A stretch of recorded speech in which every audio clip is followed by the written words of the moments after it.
Thank you for the invitation, and I'm told by UNICEF, or I've been warned by UNICEF, that I am here representing information I've collected on their behalf, so I have to behave myself and not necessarily give you a personal perspective on this issue. So those of you who are responsible for my employment in this process, you can rest assured that I will do the former and not the latter. This is, of course, a very controversial issue, and I will shortly get to the extent to which religion is an important part of it. But I thought it useful that UNICEF decided to include a public opinion research component in this exercise. One of the most critical aspects of helping to deal with an issue, when UNICEF has a clear position in opposition to corporal punishment and support for banning across the board, as do I. But for those of us who would like to see an end to corporal punishment, it is important for us to understand how people feel about it, the extent to which it is used, why people support corporal punishment, because the only way you can change a dynamic or you can change a behavioral pattern is if you understand it. A lot of corporal punishment is about attitudes and ideas, and until we can disaggregate, understand, and dissect these attitudes and ideas, understand what motivates them, then we will never be able to change. So it is absolutely important that we begin to understand why we feel the way we feel about corporal punishment, the extent to which we support it, before we can begin the process of attempting to change it, or should I say as part of the process of attempting to change it. So sometime during the course of last year, we did public opinion research, not only of a quantitative nature, but also of a qualitative nature. And we asked people how they felt about corporal punishment, but we also spoke to elites in the countries, principals, teachers, nurses and doctors, people of that type, that could give us slightly greater insight into the issue of corporal punishment, which was also researched at the same time as child sex abuse, and one other major issue. But we're focusing on corporal punishment today. And I can tell you that across the region, it's fairly clear that a majority of people do support corporal punishment. There are two notable exceptions, and these occur in St. Lucia and Antigua, where a majority of people in both of those places do not support corporal punishment. In St. Lucia, it's a significant majority. In Antigua and Barbuda, it is a statistically insignificant majority, or a marginal majority of people who do not support corporal punishment. One of the interesting things about it is that, and this is just broad support, not necessarily in schools. The interesting thing about it is that what you find is that in places where there is not majority support, it usually has to do with an incident that has been well publicized in which people know about an abuse. I'm not as familiar with the St. Lucia case, but I do know that St. Lucia has had some challenges in the past where people have gotten carried away in relation to corporal punishment. In Antigua and Barbuda, just last year, someone was killed. A child was killed by her grandmother, I believe it was, and apparently she was being suffered, as a child should be suffered, and the grandmother got carried away. Apparently the child was, as the grandmother described, was wayward. She is now at Her Majesty's prison in Antigua and Barbuda, and I suspect she'll be there for some time to come. So that's the reality. And our reaction to that is that we don't support it. One of the interesting things that I find as a social researcher is that people often do not change their attitudes to things until they are presented with information that suggests that this is a problem. So the internet has now put videos all over the place of people being beaten, children being beaten, parents getting carried away with punishment, people beating their spouses, their partners. We are more offended now by a reality that always existed. And I think that is important for us to understand, that what we may hear about now always existed and has always been a problem. So that is the nature of the situation globally. As far as support for banning and corporal punishment in schools specifically, what we have found is that it is an inverse relationship. So in situations where people support corporal punishment, then they are opposed to banning. In situations where they oppose corporal punishment, then they are in support of banning. So what we have found is that in Antigua and St. Lucia, a majority of people would support the banning of corporal punishment in schools.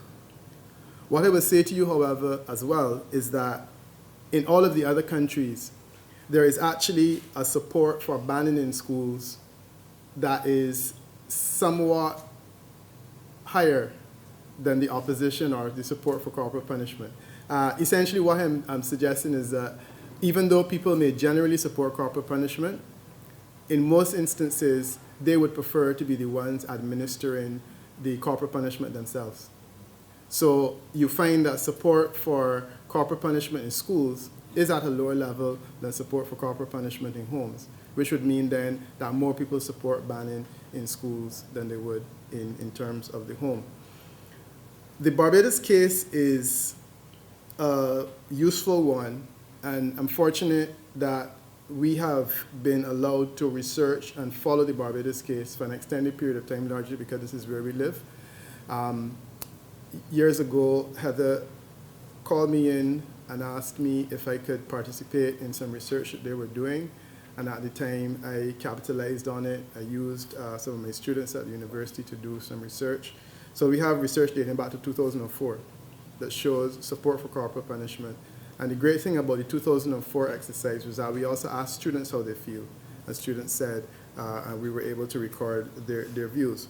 But we have information from 2004 to 2014, and we also have public opinion polls that were done in 2009, not necessarily for UNICEF, but by my same organization, that have shown an interesting pattern in relation to Barbados. So in 2004, support for corporal punishment in the home was at 80% in Barbados, 69% in schools. In 2009, it had dropped to 75% in the home, 54% in schools. And in 2014, it has dropped, it is at 77%, which means it's relatively holding in the home, and it's now at 50% in schools. Over that period of time, we have seen a 90% drop in support for corporal punishment in the school, and a marginal 3% drop for corporal punishment in the home. Essentially, therefore, Barbadians are less excited about corporal punishment in the school over time, and 90% is significant in terms of public opinion over the 10-year period that we have traced it, while corporal punishment in the home is holding relatively steady, even though there is a slight, statistically insignificant increase in relation to corporal punishment in the home. We also find that older people are more supportive than younger people. But the part I find most fascinating is that corporal punishment seems to be, to excite the lower socioeconomic bracket a lot more than the higher socioeconomic bracket. And it also excites people who are less well educated more than people who are more educated. I find that a fascinating thing, because invariably when we get into conversations about corporal punishment, we always go back to this whole question of the need to maintain discipline in schools. And my favorite point is to argue about why we have 3 schools in Barbados that do not use corporal punishment, 2 private and 1 public, probably more than that. But none of them have the types of discipline problems that you have in schools that do use corporal punishment. And it is really a question of social class. And I'm fascinated that for some reason, the lower socioeconomic bracket and those who are less well educated are so completely and totally enamored with corporal punishment that they would want to retain it in larger measure than those who have had the benefit of greater education. And it certainly is fascinating. I believe I have about 2 minutes remaining, so let me move quickly to the whole question of religion and the role of religion in the whole process. I should have 24 seconds remaining. Yeah, the role of religion in the whole process of understanding why this is the case. Oh, there's another point I wanted to make too, which I was minded to think of when Magistrate Marshall Harris, using her most recent designation, made the point about not supporting flogging of adults, and the idea that you could beat the folly out of a child you could beat the folly out of a child. The reality is that a majority of Barbadians actually think you can beat the folly out of an adult too. So in 2010, we found that 61% of Barbadians actually wanted a reintroduction of corporal punishment in the penal system for adults. In 1999, 74%, which is when the first time we did the survey, wanted to see a reintroduction of corporal punishment for adults.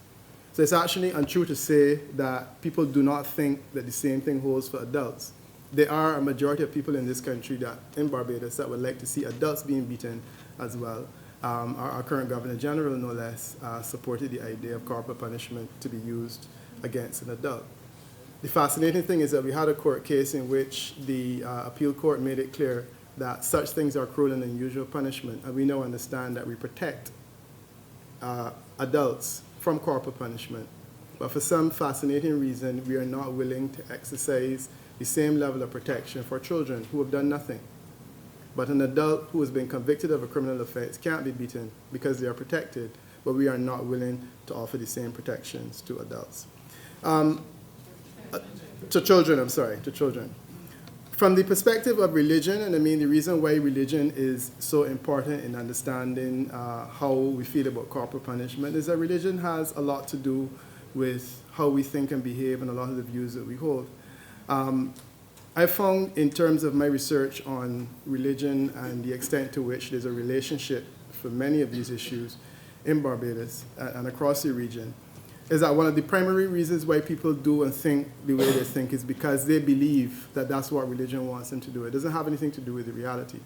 So I get and I understand the explanations, Reverend Rogers, and all that. But as far as people's perceptions are concerned, they think that being good people and being good Christians means that they have to do three things. They have to beat their children, they have to be homophobic, and they have to support the death penalty. And you know what? When I do research on all of those issues, there's a direct correlation with active evangelical Christianity, largely because that is the primary religion of note in most of the Caribbean islands. So whether it be Catholicism or otherwise, that is the fascinating connection. Evangelical versus non-evangelical, there are some relationships there, but certainly one of the main drivers in relation to those three issues and attitudes on those three issues has to be what people believe is written in the Bible. Now, it is for religious heads to determine how people have interpreted it or misinterpreted it and what exactly is meant. But the reality is that you need to do something to explain this to people and to help people to understand that God does not necessarily want you to be homophobic, to hang people, and to beat your children. Because that is the perception that the vast majority of people have in very simple terms. And a lot of these people are not really Christians in the sense that you may think that they're Christians. They will acknowledge and tell you, I don't go to church. However, when it comes to these three issues, they retreat to a particular zone in which they're saying, I'm a good Christian because of my attitude in relation to these three issues. So gentlemen, this is the challenge, and the fact is that I think that the religious enterprise is pretty much ground zero when we start to deal with questions of corporal punishment, because this is where, for many people, the issue is located, and in order to be able to dissect it, then we have to start here as well. So thank you for having me as part of the panel.